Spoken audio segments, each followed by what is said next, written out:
Ribuan warga berdesakan dan saling dorong demi mendapat gunungan tempe setinggi 10 meter di Sidoarjo, Jawa Timur.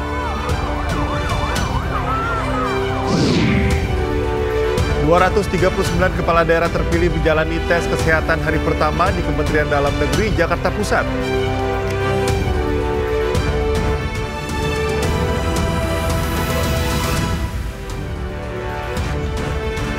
Halo, selamat pagi pemirsa. News Pagi kembali hadir melengkapi informasi Anda pagi hari ini. Ya, selain 3 berita utama tadi, sejumlah informasi menarik lainnya juga telah kami siapkan untuk Anda bersama saya, Cika Mutazam. Dan saya Galuh Pandu, inilah News Pagi selengkapnya.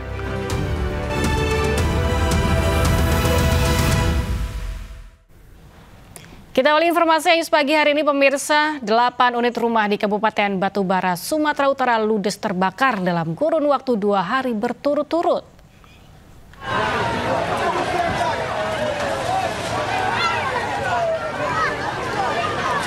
Peristiwa kebakaran pertama terjadi di Jalan Rakyat Lorong Bunga, Batubara, Sumatera Utara.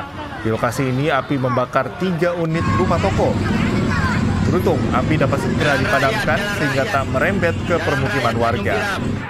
Kemudian kurang dari 24 jam kebakaran juga terjadi tak jauh dari lokasi kebakaran pertama, tepatnya di Dusun Yaman, Tanjung Tiram.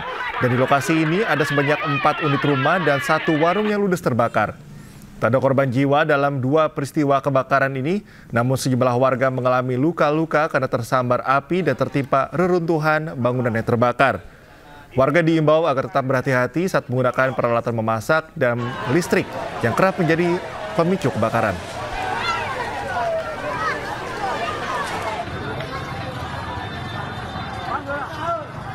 Seorang wisatawan asal Perancis berhasil dievakuasi dalam kondisi selamat setelah jatuh ke jurang di kawasan perbukitan curam Banjar Dinas Amet, Karangasem, Bali. Evakuasi dilakukan dengan menarik korban agar bisa melewati perbukitan curam.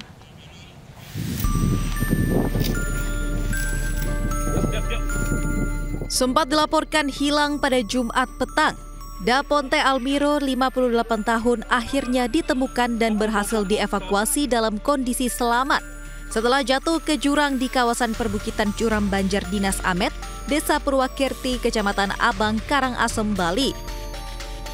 Sebelumnya, wisatawan asal Prancis ini berpamitan untuk berjalan-jalan di perbukitan dekat penginapannya, namun tidak kunjung kembali.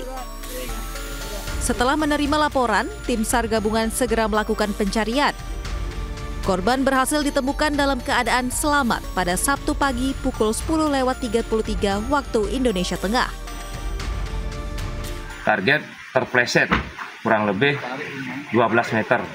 Kemudian tim SAR gabungan melaksanakan evakuasi dengan menurunkan 1 orang rescuer dengan teknik lowering untuk menjangkau target di bawah.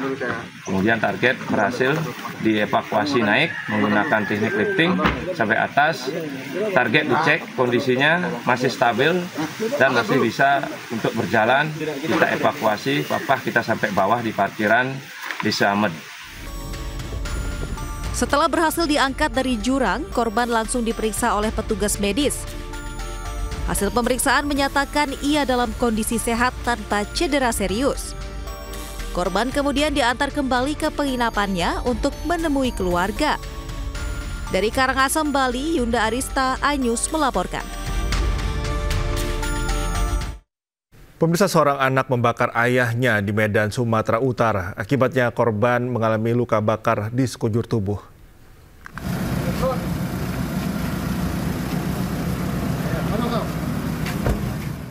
Alfian ditangkap petugas Satreskrim Polres Pelabuhan Belawan, Medan, Sumatera Utara.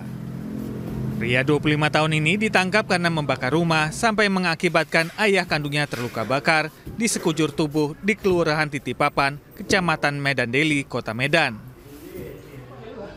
Akibat perbuatannya, korban mengalami luka bakar hingga 50%. Peristiwa ini bermula saat pelaku mengunci rumah, mengambil bensin dan membakar rumah hingga menyambar sang ayah. Menurut Ibu Sambung, pelaku sering marah-marah bahkan menuduh ayah dan ibu tirinya melakukan guna-guna hingga dagangan satenya tidak laku.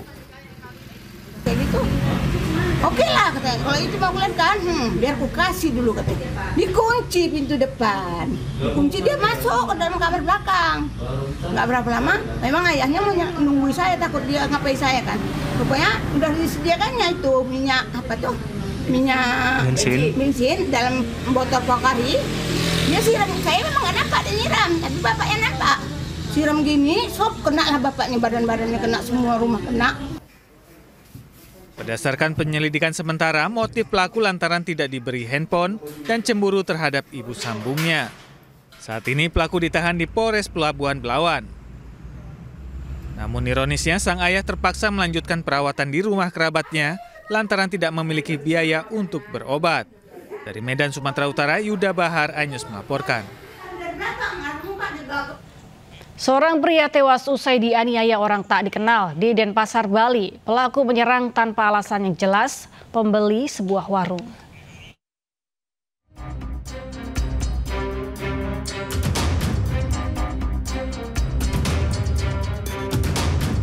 Aksi penganiayaan seorang pemuda oleh orang tak dikenal terekam CCTV di Jalan Nangka Utara, Denpasar, Bali.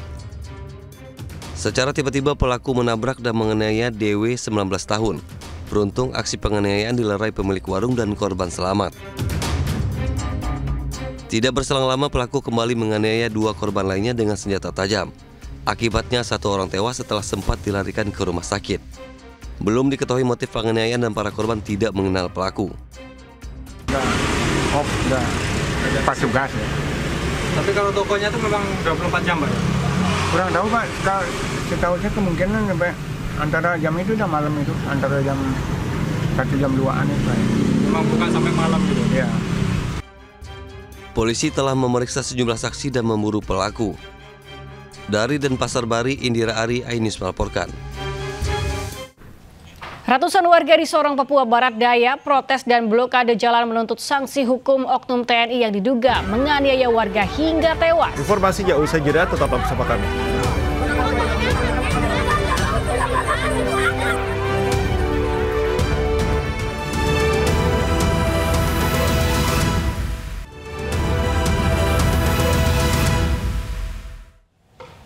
Anda kembali menyaksikan Anyus Pagi. Pemirsa, oknum TNI AD diduga menganiaya warga hingga tewas di Sorong, Papua Barat Daya. Keluarga menuntut pihak TNI AD untuk bertanggung jawab atas peristiwa ini.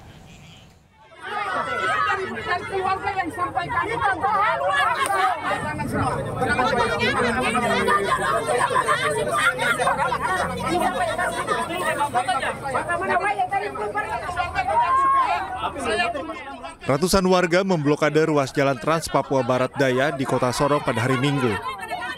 Aksi ini merupakan buntut dari tewasnya seorang warga bernama Abner Karet yang diduga menjadi korban penganiayaan oleh seorang oknum TNI Angkatan Darat. Blokade jalan membuat arus lalu lintas dari Kota Sorong menuju Kabupaten Sorong dan beberapa daerah lainnya lumpuh total. Sejumlah warga yang hendak melintas terpaksa menunggu berjam-jam. Situasi sempat memanas ketika rombongan Dandim 1802 Sorong dan Danrem 181 Praja Viratama tiba di lokasi. Masa mengadang rombongan ini menuntut kejelasan dan keadilan atas kematian Abner Karet. Melihat bahwa proses yang dilakukan kejadian ini kan kurang lebih dari informasi yang kita dapat itu kan sudah terjadi dari hari Jumat. Sampai sekarang dan korban ini sudah meninggal. Ini bagi kami ini tidak ada hukum lagi di Papua ini. Kalau memang orang itu dia bersalah, kenapa tidak dibawa dan diserahkan ke pihak penegak hukum untuk hukum yang ditegakkan gitu? Masih dalam tahap pendalaman, dan apabila hasil pendalaman terbukti ada anggota TNI yang melakukan pelanggaran, pastinya kita akan tindak secara tegas sesuai dengan aturan dan hukum yang berlaku. Setelah 9 jam melakukan pemblokiran jalan, massa akhirnya membubarkan diri sekitar pukul 20:30 waktu Indonesia Timur. Dampak dari kejadian awal itu kan pemalangan ini juga menimbulkan korban masyarakat juga. Jadi pihak keluarga yang sebagian yang memalang ini kan mereka tidak, mungkin karena sedang marah, sedang kecewa, ya akhirnya mereka palang jalan. Tapi dampaknya ini kan kepada masyarakat yang lain. Mereka yang dari Maibrat, dari Sorong Kota, dari Sorong Selatan maupun Kota Sorong hari ini tidak bisa berangkat mereka. Sebelumnya, perwakilan keluarga korban bersama pihak TNI melakukan mediasi di Mapolres Sorong yang dipimpin Wakapolda Papua Barat Daya. Dari hasil mediasi ini, pihak TNI dan keluarga bersepakat untuk dilakukan denda adat Papua dan hukum positif diberlakukan kepada oknum anggota TNI terduga penculikan dan penganiayaan yang berujung korban Abdar meninggal dunia. Dari Sorong, Papua Barat Daya, Chandri Suripati, iNews melaporkan. Pemirsa, sengkarut tata niaga timah yang berujung pemidanaan korupsi membuat pengusaha tambang legal di wilayah Bangka Belitung khawatir bekerja sama dengan PT Timah. Pasca bergulirnya kasus korupsi tata niaga timah di wilayah IUP PT Timah Tbk tahun 2015-2022 yang merugikan negara senilai 300 triliun rupiah. Sejumlah warga menuntut regulasi yang jelas terkait tata niaga timah. Hal ini dikarenakan sengkarut regulasi tata niaga timah dinilai berdampak langsung bagi perekonomian masyarakat Bangka Belitung. Menurut statistik ahli Madya BPS Provinsi Bangka Belitung, Okta Rizal, tren pertumbuhan ekonomi Bangka Belitung menurun drastis. Tak adanya regulasi yang jelas antara pertambangan timah rakyat yang dapat bermitra dengan PT Timah Tbk ditengarai menjadi rawan terjerat tindak pidana korupsi.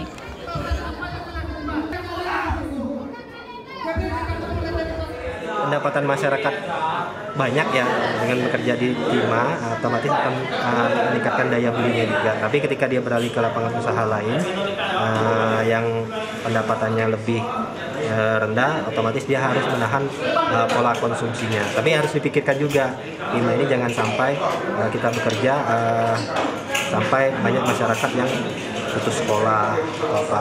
Jadi perlu dikelola dengan baik lah untuk industri pertimahan yang ada di. Usai permohonan pra-peradilan ditolak, Komisi Pemberantasan Korupsi akan memanggil Sekjen PDIP Hasto Kristianto. Hasto akan kembali diperiksa sebagai tersangka dugaan suap dan perintangan penyidikan kasus Harun Masiku.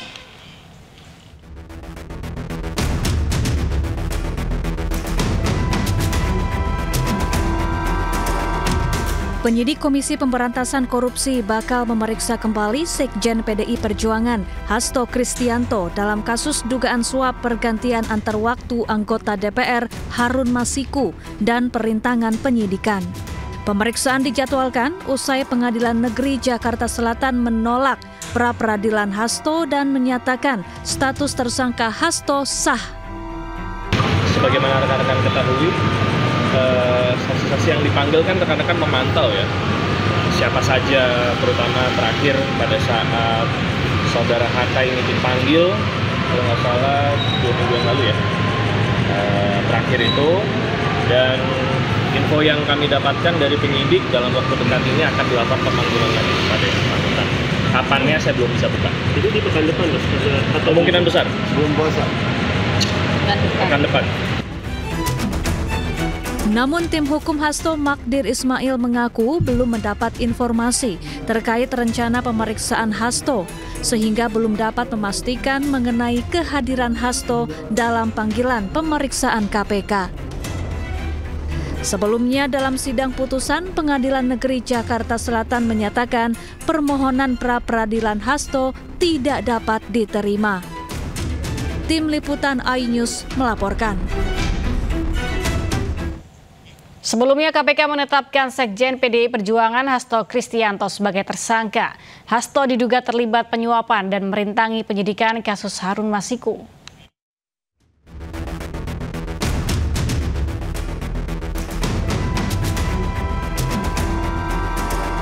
KPK menetapkan Sekjen PDI Perjuangan Hasto Kristianto sebagai tersangka dalam kasus suap pergantian antar waktu Harun Masiku. Komisi Anti Rasuah menemukan bukti Hasto bekerja sama dengan Harun Masiku melakukan upaya suap kepada ex-komisioner KPU Wahyu Setiawan untuk meloloskan Harun Masiku sebagai anggota legislatif melalui mekanisme pergantian antar waktu. KPK juga menemukan bukti lain saat Hasto berupaya merintangi penyidikan dengan meminta pegawainya menelpon Harun Masiku saat operasi tangkap tangan KPK pada Januari 2020 silam. Saat itu, Hasto memerintahkan Harun untuk merendam ponselnya ke dalam air dan segera melarikan diri. Kasus suap Harun Masiku menjadi salah satu episode panjang dalam sejarah hukum Indonesia. Pada Desember 2024, Harun Masiku genap 5 tahun sebagai buronan. Kasus suap Harun Masiku berawal saat upaya menggantikan Nazarudin Kemas, anggota DPR RI terpilih yang meninggal sebelum dilantik. Pada 2 Desember 2019, Harun Masiku diduga melakukan suap kepada Komisioner KPU Wahyu Setiawan untuk memuluskan langkahnya. Namun pada 8 Januari 2020, KPK melakukan operasi tangkap tangan dan menangkap Komisioner KPU Wahyu Setiawan. Sementara Harun Masiku kabur dan menjadi buronan internasional. 10 Juni 2024, KPK periksa Sekjen PDI Perjuangan Hasto Kristianto sebagai saksi dalam kasus suap Harun Masiku. Hasto kemudian ditetapkan sebagai tersangka pada Selasa 24 Desember 2024. Tim Liputan iNews melaporkan.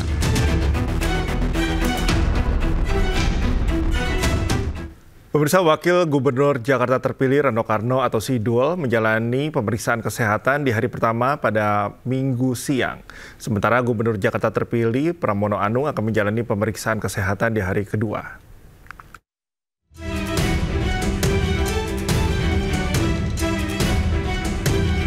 Wakil Gubernur Jakarta terpilih Rano Karno alias Sidul menjalani rangkaian pemeriksaan kesehatan jelang pelantikan kepala daerah terpilih di Gedung Kementerian Dalam Negeri, Jakarta Pusat. Rano Karno atau Sidul hadir tanpa didampingi pasangannya, Gubernur Jakarta terpilih Pramono Anung, yang akan menyusul untuk menjalani pemeriksaan kesehatan di hari kedua pada Senin 17 Februari 2025. Hasil pemeriksaan kesehatan Rano Karno yang meliputi pengecekan tekanan darah, diabetes, hingga asam urat dan kolesterol dinyatakan dalam kondisi baik dan tidak ada yang berlebihan. Ya, alhamdulillah tadi semua alhamdulillah cukup bagus lah. Tapi tadi yang ngecek saya kaget juga, Bang, emang umur udah 64, gue udah tua juga. Tapi artinya semua lancar, gula darah bagus, diabetes oke. Itu aja sebetulnya. Asam urat oke. Aku sendiri kaget, asam urat aku ternyata bagus. Pada agenda pemeriksaan kesehatan kepala daerah terpilih hasil Pilkada 2024 hari pertama ini, ratusan kepala daerah terpilih dari Pulau Sumatera dan Jawa menjalani pemeriksaan kesehatan mendasar jelang pelantikan kepala daerah terpilih pada Kamis 20 Februari 2025 mendatang. Dari Jakarta, Tim Liputan iNews melaporkan. 239 kepala daerah terpilih menjalani tes kesehatan hari pertama di Kementerian Dalam Negeri Jakarta Pusat.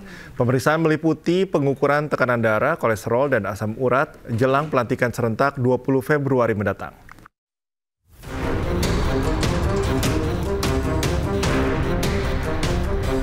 Sejumlah kepala daerah melakukan tes kesehatan di Kemendagri sebelum dilantik pada 20 Februari mendatang. Pada hari pertama ini, sebanyak 239 kepala daerah terpilih terdiri dari gubernur, wakil gubernur, bupati, wakil bupati, dan wali kota hingga wakil wali kota memenuhi undangan. Di hari pertama ini, sejumlah kepala daerah yang menjalani pemeriksaan kesehatan, diantaranya Bobi Nasution, gubernur terpilih Sumatera Utara, dan Ahmad Lutfi, gubernur terpilih Jawa Tengah. Mereka menjalani pengecekan kesehatan seperti pengukuran tensi, gula darah, asam urat, dan kadar kolesterol. Pemeriksaannya alhamdulillah bagus semua, tadi tensinya bagus, gula darahnya bagus, kolesterolnya, asam uratnya bagus semua, normal semua. Insya Allah siap untuk persiapan pelantikan dan siap juga untuk retreat nanti tanggal 21. Kolesterol, kemudian gula darah, tekanan darah, mungkin yang masih dasar-dasar, mungkin yang lebih rinci untuk tes pada saat menjelang retret karena 2 kali pemeriksaan kesehatan. Tes kesehatan sendiri terbagi dalam 3 sesi, dimulai pukul 8.00 hingga 15.00 waktu Indonesia Barat. Selain tes kesehatan, para kepala daerah terpilih juga mengambil tanda pangkat di kantor Kementerian Dalam Negeri Gambir, Jakarta Pusat. Dari Jakarta, Indra Setiabudi, Jaka Samsa, iNews melaporkan. Gubernur Jawa Barat terpilih Deddy Mulyadi menjalani pemeriksaan kesehatan di Gedung F Kemendagri. Deddy mengungkapkan tak ada persiapan khusus dalam proses pemeriksaan kesehatan.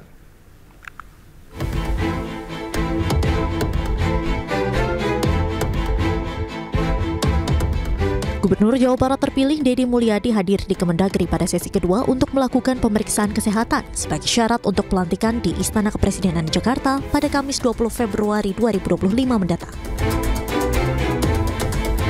Deddy mengaku tak mempunyai persiapan khusus untuk melakukan tes kesehatan karena dirinya mengungkapkan telah menyertakan medical check-up dan hasilnya sehat. Tak hanya menyoroti persiapan, Deddy mengungkapkan usai pelantikan dan resmi menjabat sebagai Gubernur Jawa Barat, Deddy akan menjalankan berbagai program, mulai makan bergizi gratis, cek kesehatan gratis, hingga menyiapkan 40 desa pilot project yang di dalamnya terdapat dokter dan ahli medis. Kita ini kan bukan mempersiapkan pelantikan, yang kita persiapkan adalah ketika jadi gubernur.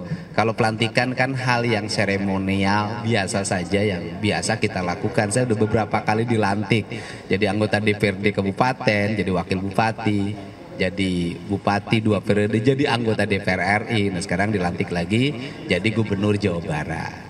Saya sebelum menjabat sudah melakukan perhitungan pembiayaan pembangunan di Jawa Barat, sudah mencoba menitik beratkan pada pembangunan yang menjadi kebutuhan dasar, tidak menggunakan anggaran untuk kepentingan yang tidak penting.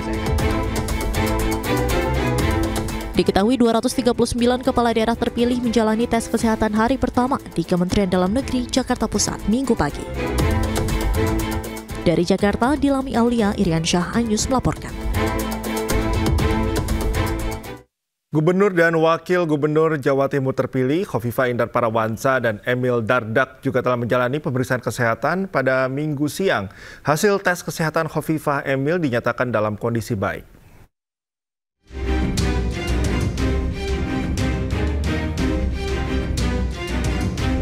Pasangan Gubernur Wakil Gubernur Jawa Timur terpilih, Khofifah Indar Parawansa, Emil Elistianto Dardak, hadir pada sesi ketiga agenda pemeriksaan kesehatan kepala daerah terpilih Minggu siang. Keduanya hadir untuk memenuhi persyaratan pengecekan kesehatan mendasar jelang pelantikan kepala daerah terpilih di Istana Kepresidenan Jakarta pada Kamis 20 Februari 2025 mendatang.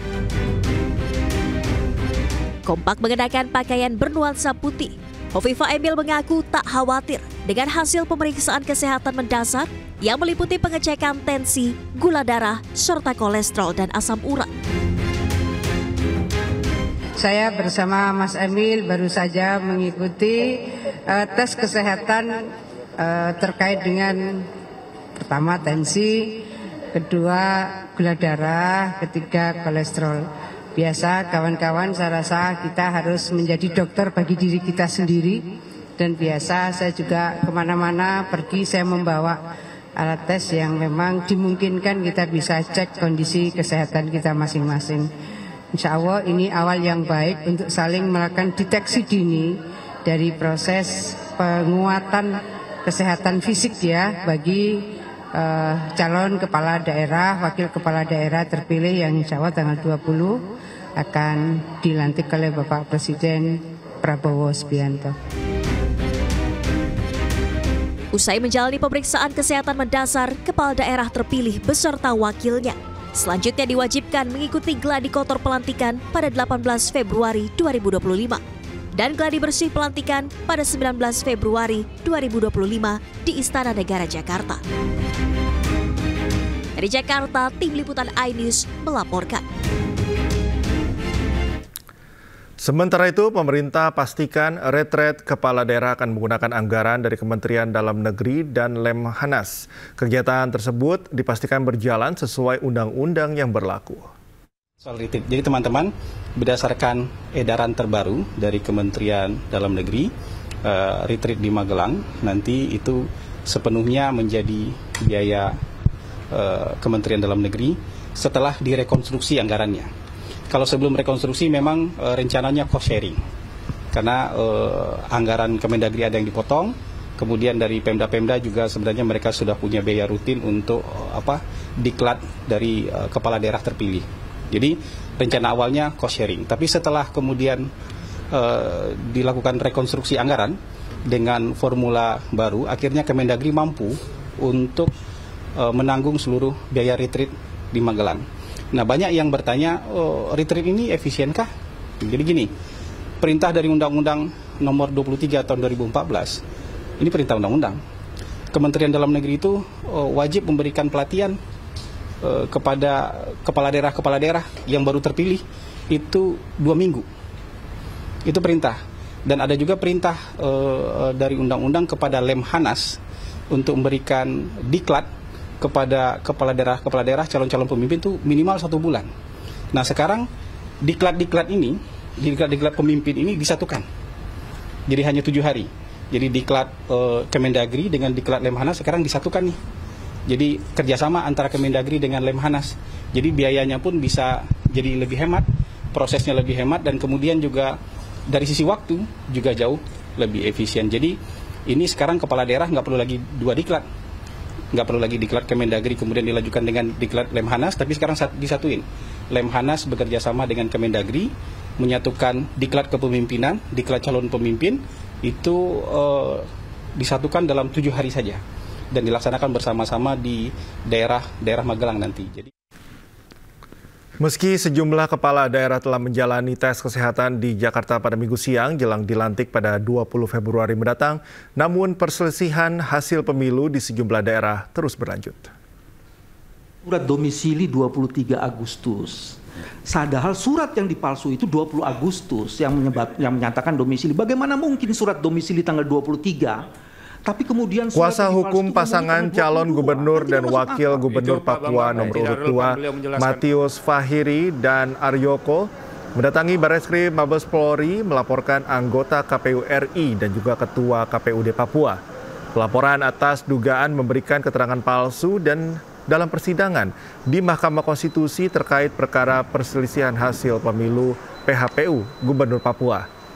Sejumlah bukti pun telah disiapkan menurut kuasa hukum Cagup Papua nomor urut 2, anggota KPU dan juga ketua KPUD Papua diduga sengaja menjawab di luar dari ketentuan perundang-undangan sebelum penetapan pasangan calon pada 22 September silam.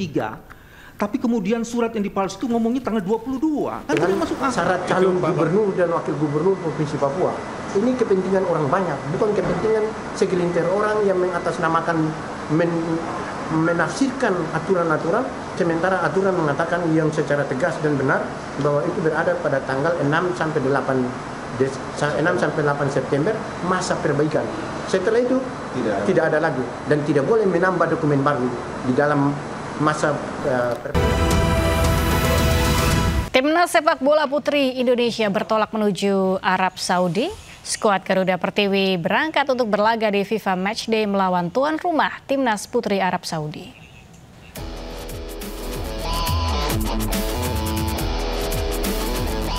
Timnas sepak bola putri Indonesia bertolak menuju Arab Saudi melalui Terminal 3 Bandara Internasional Soekarno-Hatta, Tangerang, Banten pada Minggu malam. Skuad Garuda Pertiwi berangkat untuk persiapan FIFA Matchday melawan Timnas Putri Arab Saudi. Sebelumnya, skuad asuhan Satoru Mochizuki ini menggelar pemusatan latihan selama lebih dari 2 pekan di Surabaya, Jawa Timur. Dari total 40 pemain yang mengikuti pemusatan latihan, Mochizuki hanya memilih 18 nama yang akan berangkat ke Arab Saudi, termasuk para pemain keturunan seperti Sydney Hopper dan Estella Lupati. その中で6名までの交代なので全員を使う予定です。新しい選手が4人ぐらいか入ってるのと15歳のかな、初めてね、すごい若い子も入っています。もう2名ほど15、6歳の子を入れたかったんですが18名で弱くなったので、今回は少しになっています。Menghadapi Arab Saudi, Marcella Awi dan kawan-kawan ingin meraih kemenangan demi mendongkrak peringkat FIFA Timnas Wanita. Pasti harapan kami semua pasti kami menang biar ranking kami bisa naik, karena sebelumnya kami juga pernah bertanding sama mereka. Saya kurang tahu itu tahun berapa, tapi kami pernah di komite sama mereka dan kami menang. Di komite pertama kalau tidak salah kami draw, yang kedua kami menang 2-1. Rencananya Indonesia akan menghadapi Arab Saudi pada 20 Februari mendatang. Dari Tangerang, Banten, Hasnugara, iNews melaporkan. Indonesia sebagai salah satu negara dengan animo sepak bola terbesar di dunia terus berupaya mencetak generasi muda pesepak bola handal. Salah satu upaya yang dilakukan adalah dengan melatih anak bermain sepak bola sejak usia dini.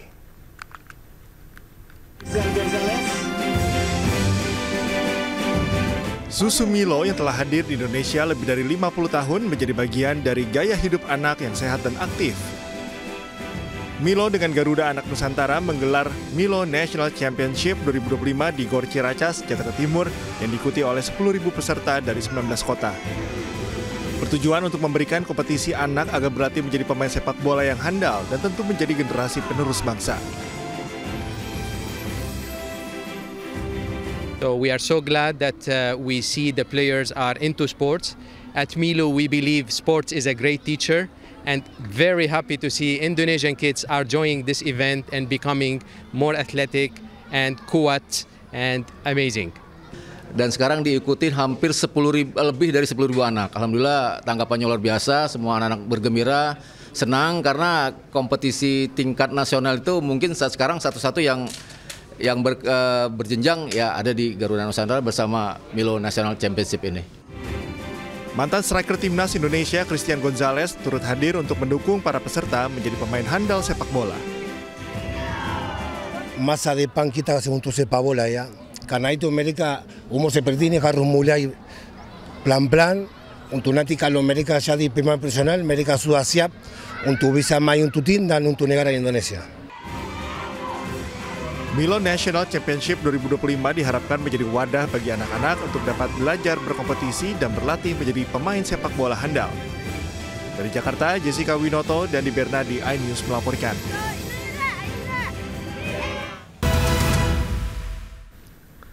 Kembali di iNews Pagi, pemirsa, tawuran antar warga dua kampung tetangga di Alor, NTT kembali terjadi. Meski tawuran dipicu hal sepele, namun akibatnya 7 orang warga menjadi korban anak panah.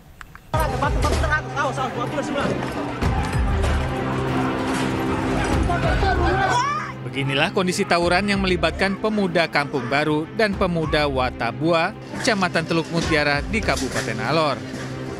Mereka saling serang dengan batu, kayu, dan anak panah. Tawuran yang terjadi di perempatan Putralio, jalan protokol yang memisahkan dua kampung bertetangga ini sempat mengganggu aktivitas hingga meresahkan warga sekitar. Tawuran berlangsung selama 2 hari berturut-turut. Akibatnya, 7 warga terluka terkena anak panah. Personel Polres Alor dibantu anggota Brimob terlibat menenangkan kedua kubu yang bertikai. Namun polisi yang melerai justru menjadi sasaran lemparan batu. Tawuran diduga dipicu permasalahan sepele. Kita berupaya agar mereka tidak berkelanjutan. Kita juga akan bersama dengan pemerintah daerah untuk memediasi. Kapolres didampingi PJ Bupati Alor dan beberapa tokoh masyarakat melakukan pendekatan terhadap kedua belah pihak guna meredam aksi tawuran tidak meluas. Pasca kejadian, polisi juga masih berjaga-jaga di lokasi kejadian untuk mengantisipasi aksi susulan. Dari Alor, Nusa Tenggara Timur, Dani Manu, iNews melaporkan. Ribuan warga berdesakan dan saling dorong demi mendapat gunungan TB setinggi 10 meter di Sidoarjo, Jawa Timur. Warga pun semakin antusias saat panitia menebarkan uang dengan pecahan rupiah.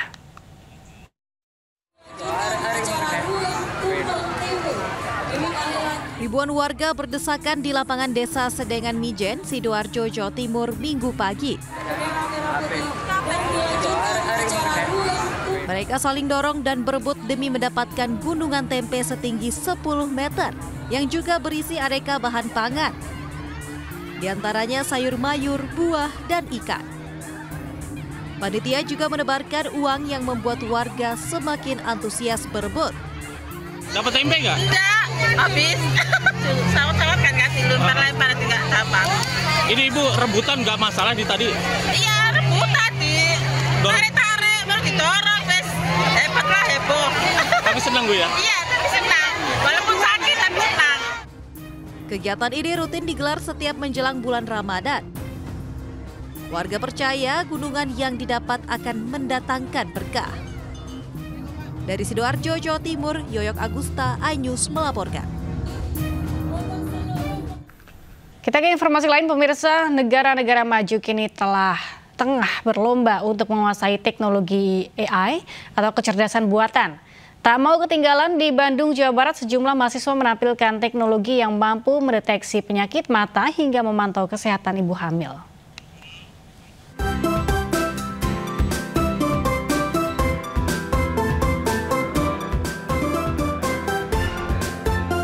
Indonesia merupakan salah satu negara dengan prevalensi kebutaan dan gangguan penglihatan tertinggi kedua di dunia.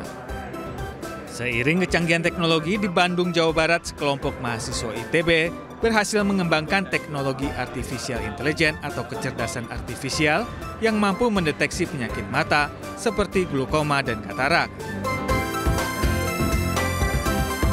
Dengan teknologi ini, warga yang jauh dari fasilitas medis bisa mendeteksi dini penyakit mata yang dialaminya. Selain itu, ada juga AI pendeteksi kesehatan ibu hamil yang mampu mengukur detak jantung, tekanan darah, dan kadar gula darah. Karena salah satu keluarga sempat mengalami penyakit mata, itu juga kesulitan mendapatkan akses kesehatan mata karena tempatnya jauh dari rumah sakit mata, sehingga dari situ kami mendapat ide untuk membuat alat dan aplikasi yang bisa mendeteksi dini penyakit mata. Ajang pameran beragam teknologi AI ini bisa kita jumpai di pameran kecerdasan buatan yang digelar di Gedung Aula Timur ITB. Selain dari ITB, pameran AI ini juga diikuti puluhan universitas dan perusahaan teknologi terkemuka.